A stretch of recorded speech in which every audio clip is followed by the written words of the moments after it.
साल 1528 अयोध्या में एक ऐसे स्थल पर मस्जिद का निर्माण किया गया जिसे कुछ हिंदू अपने आराध्य देवता राम का जन्म स्थान मानते थे।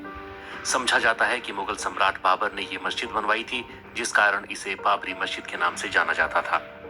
1855 यहाँ एक हिंदू मुस्लिम दंगा हुआ, जिसके कारण मस्जिद के सामने एक बाहरी घेरा बना दिया गया। इस कार्रवाई ने हिंदुओं को आंतरिक आंगन तक पहुंचने से रोक दिया, जिससे उन्हें बाहरी आंगन में एक मंच पर प्रसाद चढ़ाने के लिए प्रेरित किया गया। साल 1856-57 इस दौरान हनुमानगढ़ी और बाबरी मस्जिद के आसपास एक सांप्रदायिक दंगा हुआ। ऐतिहासिक वृतांत बताते हैं कि घटना से पहले मुसलमानों और हिंदुओं दोनों की पहुंच पूजा के लिए मस्जिद क्षेत्र तक थी। दंगा औपनिवेशिक सरकार को सत्ता हस्तांतरण के साथ हुआ, जिसके परिणाम स्वरूप मस्जिद के बाहर एक ईंट की दीवार की रेलिंग स्थापित की गई। 1859 ब्रितानी शासकों ने विवादित स्थल पर बाड़ लगा दी और परिसर के भीतरी हिस्से में मुसलमानों को और बाहरी हिस्से में हिंदुओं को प्रार्थना करने की अनुमति दे दी।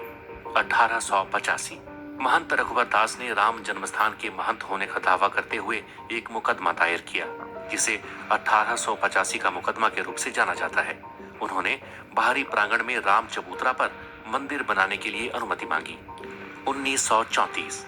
1934 में एक सांप्रदायिक घटना घटी, जिससे मस्जिद को नुकसान पहुंचा। हालांकि इसे बाद में बहाल कर दिया गया। दस्तावेजों से पता चलता है कि औपनिवेशिक प्रशासन ने मस्जिद की मरम्मत और नवीनीकरण को मंजूरी दे दी। साथ ही घटना के दौरान मस्जिद को हुए नुकसान के लिए हिंदुओं पर जुर्माना लगाया गया। 1949 मस्जिद में भगवान राम की मूर्तियां मिली। कथित तौर पर कुछ हिंदुओं ने ये मूर्तियां वहां रख दी थी।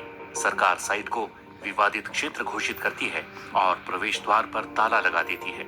16 दिसंबर 1949 को के नैयर ने उत्तर प्रदेश के गृह सचिव गोविंद नारायण को बाबरी मस्जिद स्थल पर एक ऐतिहासिक मंदिर के बारे में सूचित किया। बाद में नैयर भारतीय जनसंघ के उम्मीदवार के रूप में लोकसभा के सदस्य बने। 1984 कुछ हिंदुओं ने विश्व हिंदू परिषद के नेतृत्व में भगवान राम के जन्मस्थल को मुक्त करने और वहां राम मंदिर का निर्माण करने के लिए एक समिति का गठन किया। बाद में इस अभियान का नेतृत्व भारतीय जनता पार्टी के लालकृष्ण आडवाणी ने संभाल लिया। पहली रथ यात्रा साल 1984 में बिहार के सीतामढ़ी से शुरू हुई और अक्टूबर में अयोध्या पहुंची।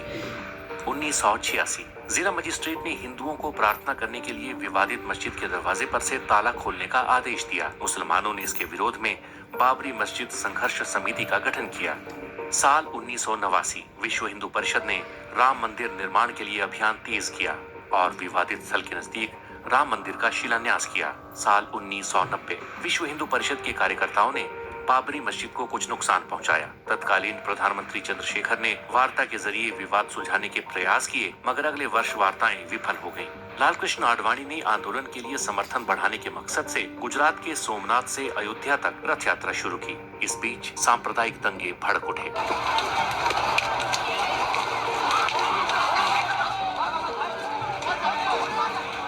1992 विश्व हिंदू परिषद, शिवसेना और भारतीय जनता पार्टी के कार्यकर्ताओं ने 6 दिसंबर को बाबरी मस्जिद को ध्वस्त कर दिया। इसके परिणाम स्वरूप देश भर में हिंदू और मुसलमानों के बीच सांप्रदायिक दंगे भड़क उठे।